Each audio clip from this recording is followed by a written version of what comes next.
Welcome to the Stay Ready Real Estate Podcast, where we stay ready so you don't have to get ready. My name is Emeka, and I'll be interviewing a variety of professionals in the real estate industry to help you get closer to buying your next investment. At the end of each podcast, I'll give you 3 actionable steps to help you get 1% closer to getting that next property. My goal with this podcast is to show the world people like you and me can buy real estate and build wealth. Today on the podcast, we have Tom. Tom is a family man with passions for healthcare and real estate. He enjoys spending quality time with his wife and 3 daughters. Tom is a seasoned underwriter specializing in multifamily real estate investments, excelling at evaluating risk, assessing investment opportunities, and providing invaluable insights to investors and stakeholders.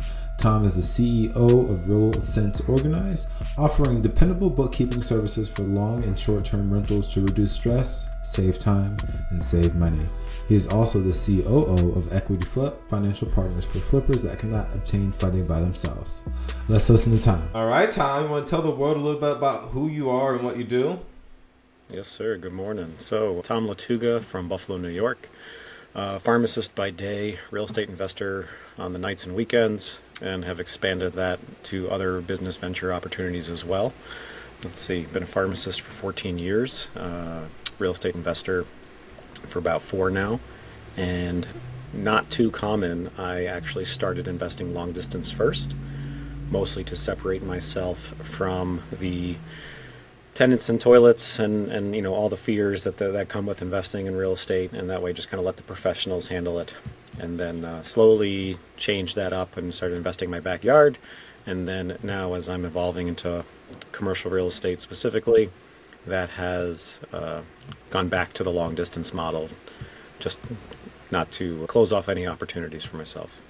Cool. So a pharmacist to a real estate investor. What got you into real estate? I'm sure those two industries don't collide too often. Yeah, so it was actually a healthcare specific issue. So COVID specifically is really what jump-started it. Now, background to that though, I was always interested in personal finance and investing and more related to the W-2 job.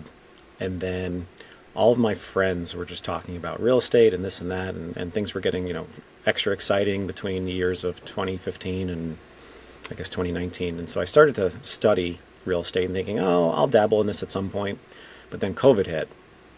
And as a healthcare professional, when COVID at the time specifically, we didn't know what was going to happen. And being a middle management kind of position that I'm in, I was scared. And I thought, even though I value myself as a good employee and contribute to the healthcare system and things of that nature, I knew that middle management is the first thing to get cut, regardless of the consequences. And so I was just like, I only have one stream of income. This is potentially dangerous for myself and my family. I got to be able to put food on the table. And there was just a lot of unknowns with COVID as well at the time. And, if you're not in the healthcare profession, you think, well, you're busy, like things must be great. And it's like, no, like things were just an absolute mess at the time. Nobody knew what COVID costs. Nobody knew how to even bill for COVID. We didn't know this travel nursing thing was going to become a huge explosion. And so I panicked and I was just like, I got to hit the ground running. Thankfully, interest rates were bottom, rock bottom rates. And that was definitely something to take advantage of. Cool. Was real estate the only thing you were looking into? Was that like your only other option of income, or did you have like a deciding factor between 3 options? At the time, real estate was the next step. Fast forward to now, I am realizing that, business acquisition or starting, whether some people call it a side hustle where you're actively working in the business, or just entrepreneurial efforts where you're buying the business and running the business as opposed to working inside of it. That is definitely now on my radar as well. So let's see. So fast forward to now, besides picking up some real estate, I've also done some kind of vertically integrated or real estate adjacent opportunities. So a partner of mine and I, we fund other people's real estate adventures through something called Equity Flip. And then kind of more of a solo entrepreneurial venture, I started a bookkeeping service for landlords, and that's called Real Sense Organized. Cool. I'll put real estate was the next option, and right now you're looking into business acquisitions. So what What's the long-term goal for you? I know real estate's one of the main things for you. So do you have a numbers goal? How many properties you want? How many doors you want? Or a certain number for income a month? Yeah, so I'm actually not excited. I don't like to measure in quantity. I know that's kind of a loaded answer, but someone could tell you I have 1,000 doors, but you don't actually know what that truly means for them.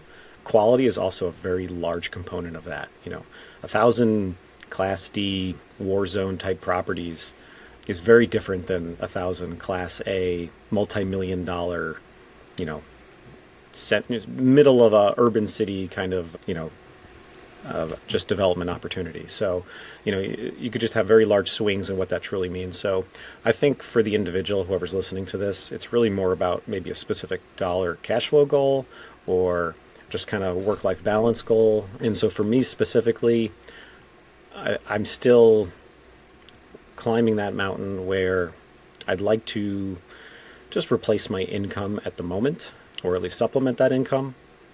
And so, that's a work in progress, and that's definitely a marathon, not a sprint. So I think once I can get to that kind of opportunity and reach that goal, then we'll kind of see where that goes. Life's going to look probably drastically different at that point, whether that's, my job, my family, my wife's job.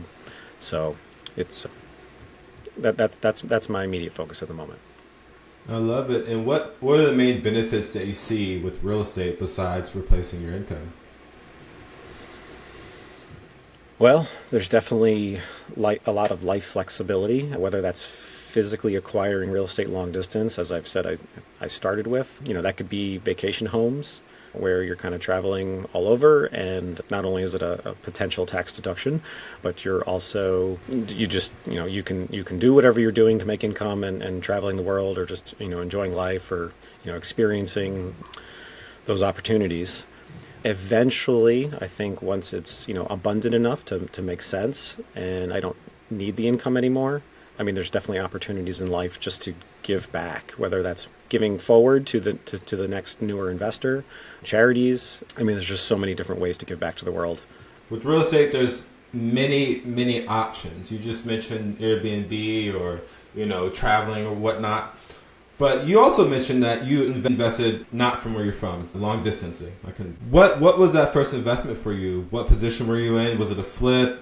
Were you an LP? Can you go into details on that? Sure. Yeah. So I was looking, so being in New York, I was not excited about the area, more from a landlord-tenant relationship perspective, the laws and just how both parties are treated. And I was looking for opportunities where there was a bit more business-friendly environment.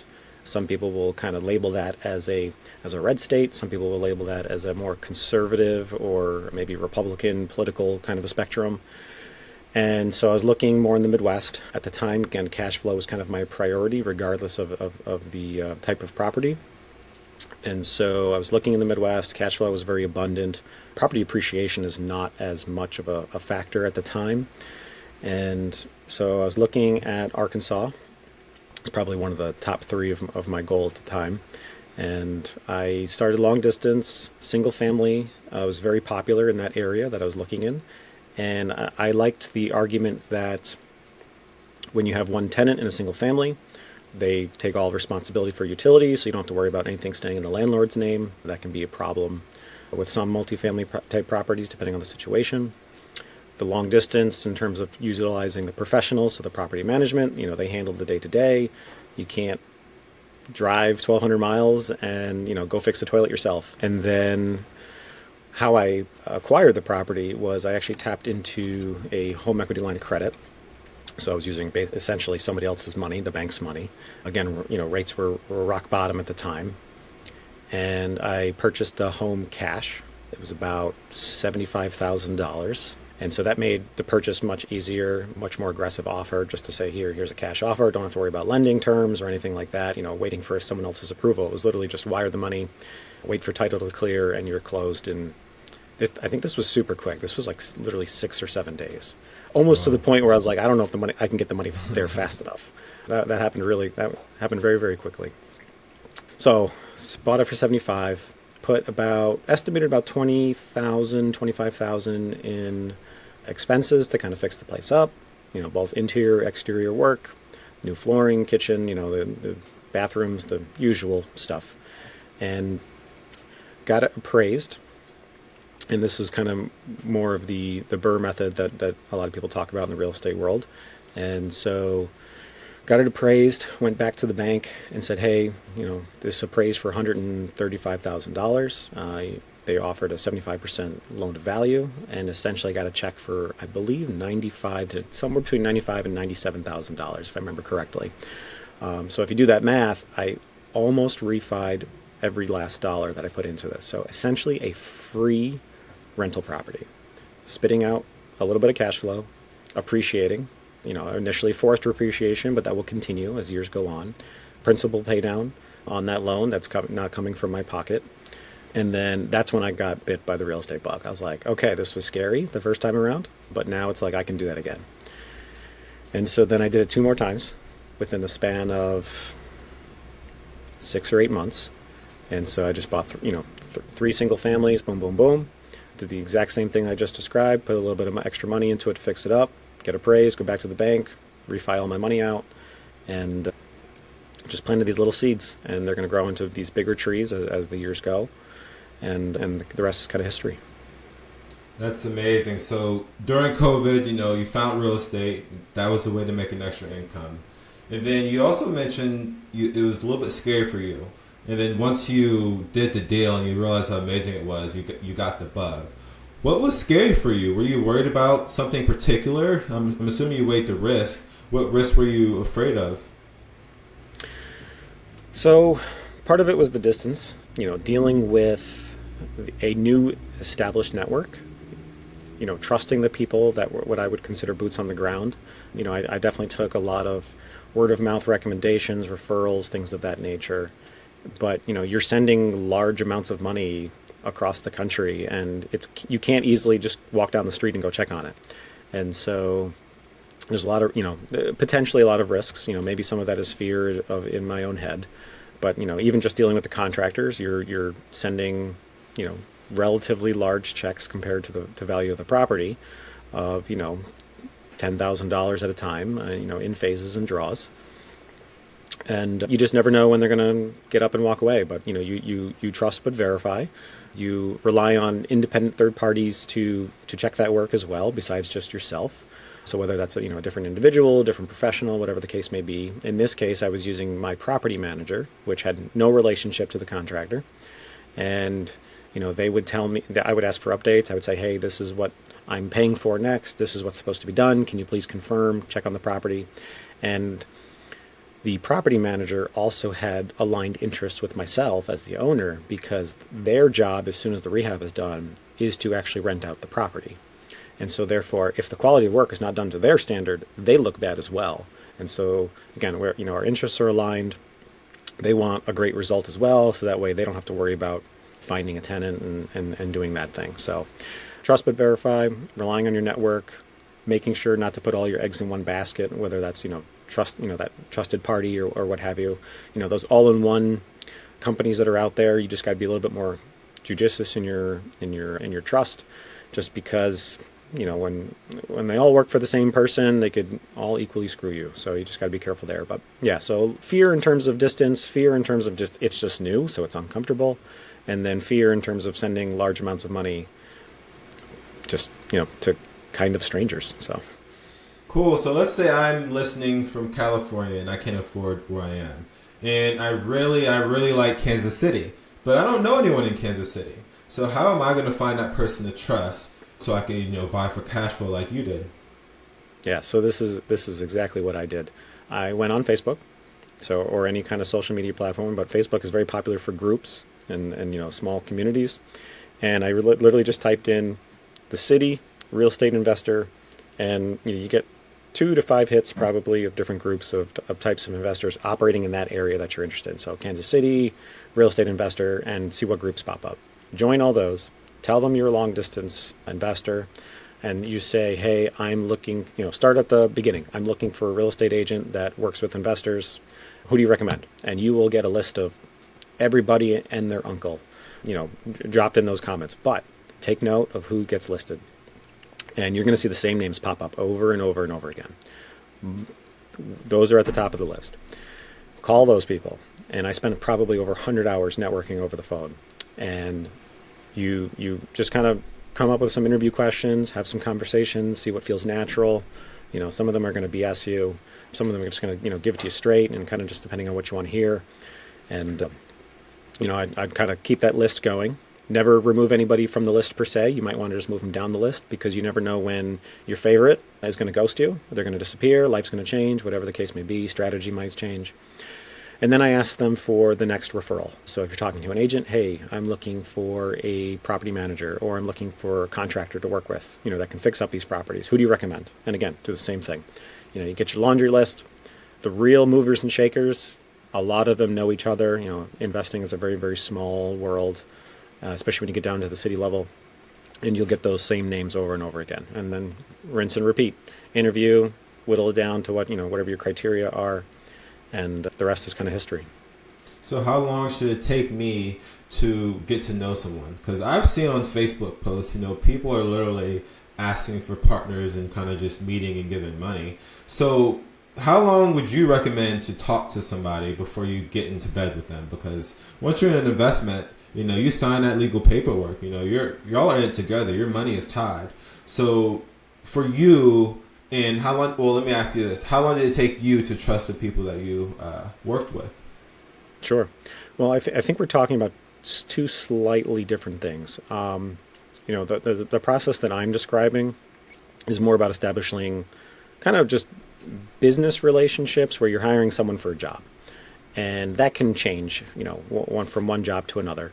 Whereas you're mentioning specifically forming a business partnership, where you're literally getting married, you're getting it, from a business perspective, you're getting into bed with somebody. And so I think what you're describing requires a whole lot more trust and interaction. Face-to-face meetings, I would suggest. Face-to-face meetings, getting to know these people, they're intimately, actually sharing with each other personal details, both financially, emotionally, personally. Are your interests aligned? Are your goals aligned? Is their marriage on the rocks? Are they going to get divorced? In which case, you're opening up yourself a huge can of worms that you then have to deal with. But, for my initial long distance stuff, what would be no more than just one business transaction. You definitely want to get comfortable, but at some point you just kind of have to, kind of like hiring, anybody. You just need to roll the dice a little bit, vet, trust, but verify. What do the reviews say? What do other people say? Do you have any other personal relationships with people where you trust their input? Do you feel like they're being honest with you? And sometimes you'll get surprised. And like I said, some people are just sneaky and they just do things that are unethical. And that will always happen, no matter what we want to tell ourselves. Cool. So you just kind of explained how to trust basically a vendor and also trust a future business partner. So you sound like you have plenty of experience. So you want to tell the audience a little bit about your portfolio? Sure. So between the long distance investments, and then I've started then purchasing some stuff in my backyard. So I was up to 13 units of my own personal portfolio. I actually then sold a 4 unit, so I'm actually back down to 9.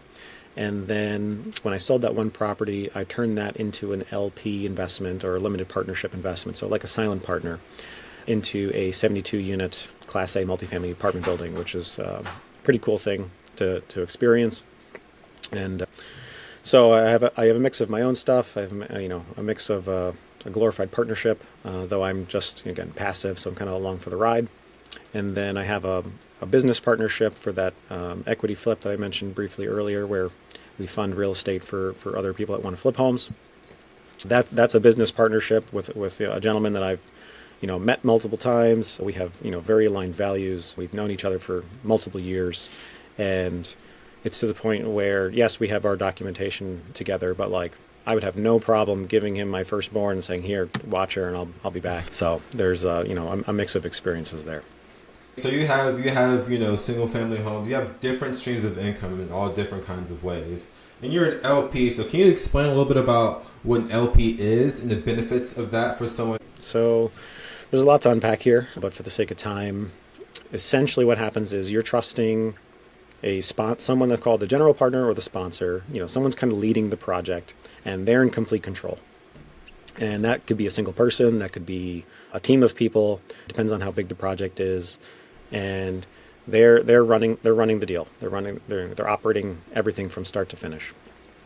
And then they bring on the limited partners, which are kind of like the silent partners. They're usually the money, and so they will invest along with you. But you're getting on the roller coaster, and when you're on the roller coaster ride, you sit in your seat, and the bar goes down, and off you go. And when you're on a roller coaster, you can't just get off whenever you want. You have to wait till the end.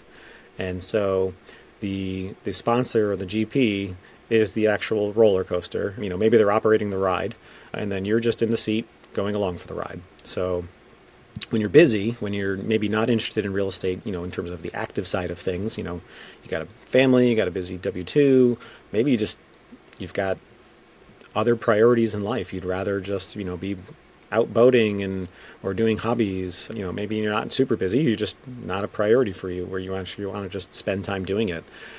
And so therefore you kind of join these limited partnership opportunities, and when vetted appropriately and set up correctly, they actually can be more lucrative dollar for dollar versus the actual operating side.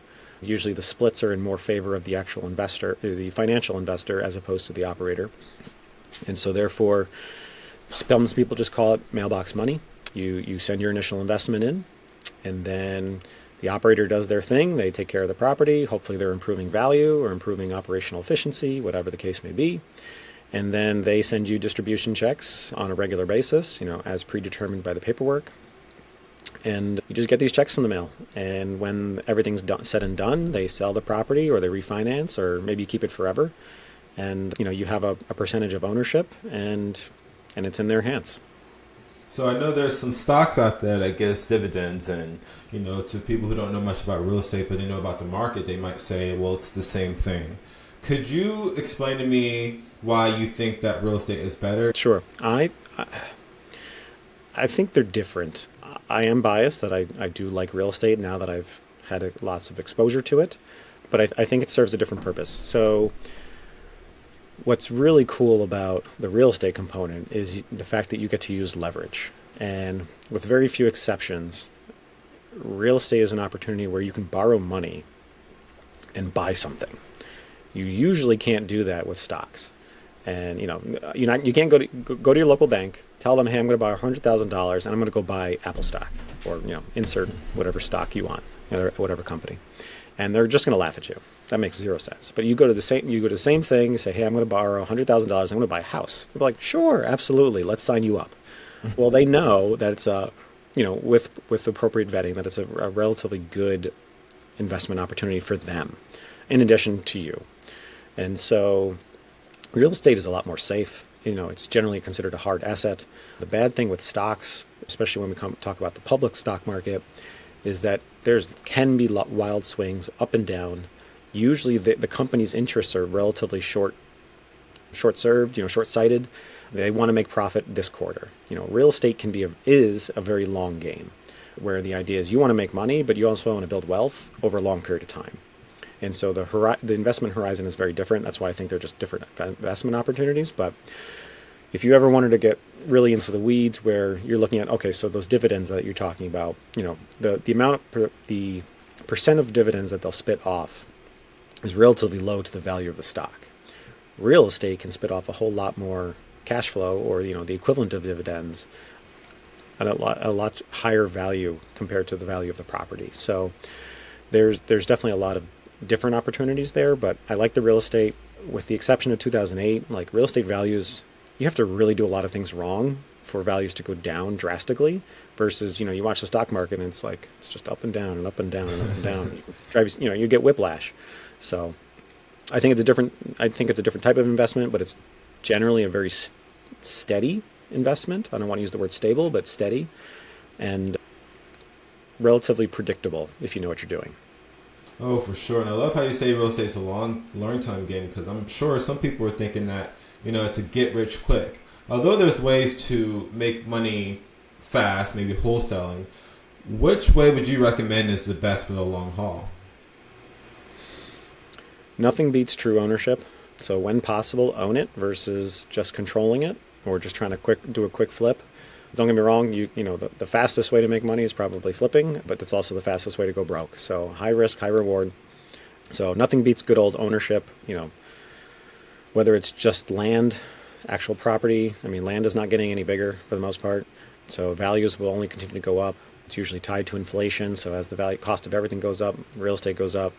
And so long-term wealth is definitely, ownership, and specifically ways to what I would call forcing appreciation. So increasing value the hard way, as opposed to just sitting and waiting long term. There's, waiting for market forces to improve your value is almost too slow, unless you have some, unique knowledges or skill sets available to you. But if you can actually take something, rehab a bathroom or create a bedroom out of thin air, all of a sudden you've increased value significantly. So, and probably not as much work than you think it might be. Amazing. And based off of your experience, what would be the one piece of advice you'd give someone to get started? Go to your local RIA. That's the Real Estate Investors Association, and it could be a casual group of people, local to you in your neighborhood. It might be a more professional organization that actually has memberships and dues and things of that nature. But just kind of going out there, putting yourself in their shoes, meeting other people, seeing what they're doing. Not every strategy works in every location. So learning to see what the locals are doing in terms of investing strategies. And you just never know who you're going to meet or partner up with. And there's just lots of potentially great opportunities out there. Cool. So now we're going to move on to the next segment of the show, where I ask every guest the same 3 questions. Number 1, what are the 2 books you'd recommend an inspiring investor to read? I love numbers personally, and there is one book. Let me find it. Of course, I'm going to lose that opportunity at this moment. There's a commercial underwriting book that's out there. I can picture it in my head. It's orange, but I can't remember the guy's name. So I'm going to lose that one. But the other thing I would say is Gap in the Game. I believe it's Benjamin Hardy. And the focusing not on what you have not achieved, because that's just disheartening and probably not appropriate, versus focusing what you have accomplished, especially as you're doing it, and just kind of looking back and saying, wow, I've gone from A to B, and that is incredible. Regardless of, everyone's journey is unique. Don't compare yourself to others. Don't say, oh gosh, well, I didn't get to the end, I didn't get to the end of the rainbow yet. Like, shame on me, I'm a failure. Like, that's not fair to yourself. And so focusing on your accomplishments, being proud of those accomplishments, no matter physically how large they are, does not matter. But you did it, and that's definitely something to be proud of. So I like that book as well. Cool. Second question. What is the most impactful speech or lesson that helped you in your real estate career? I usually butcher this quote, so I might not get it completely right, but it's, failure is not loss, it's feedback. And so just realizing that you're gonna make mistakes, things are not gonna go well. I've had plenty of downs just as well as ups in both my lifetime, my W-2, my investing opportunities. Things definitely go wrong. You lose money along the way, you have these unexpected expenses, and you learn from them, and that's it. And then you move on and you do it again, and you then just add on to that knowledge, and it just takes you exponentially further. If you could have dinner with anyone, dead or alive, who would it be and why? That's a toughie. I really like Stoic philosophy. Just something about it I find very grounding, and just being steadfast and facing adversity and enduring those tough challenges. And there's a lot of Stoic philosophers out there, so I don't really find it fair to pick just one. So whoever's available, whenever the reservation's open for, that's who I'd have dinner with. But definitely something related to Stoic philosophy. Stoic philosophy, interesting. And how can the audience reach you if they want to ask you any questions?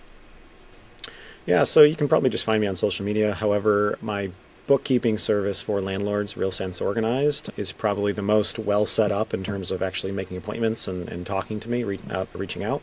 So that's realsenseorganized.com, and we'll put it in the show notes. Tom, thank you so much for joining, and until next time. My pleasure. Thank you for having me. That was Tom, everybody. First and foremost, please like and subscribe and comment and rate if you like this podcast. It would mean a lot to me. At the beginning of the show, I told you I'd give you 3 actionable steps that can help you get 1% closer to your goal of buying your first real estate investment. Number 1, do what Tom says. Join a Facebook group. All you gotta do is type in the city that you're in or the city that you're interested in and just type in real estate or real estate investors or multifamily meetup, whatever. Type it in, join a group, start networking with people. Number 2, reach out to a local contractor, maybe 2 or 3, and see what they require in order to give you a bid, or see what their costs are, see what they're charging per square foot. You can ask them many questions so you can start determining what a rehab cost would cost you. And number 3, contact 3 realtors that you see often that pop up in your neighborhood. The reason why I want to do this is because if they're getting listings, that means they're working hard, that means they're networking, that means that they're known in the area. And if you start building that relationship, they may start to give you pocket listings, which are just listings that come up before the market. I hope you enjoyed. I hope to see you next Wednesday.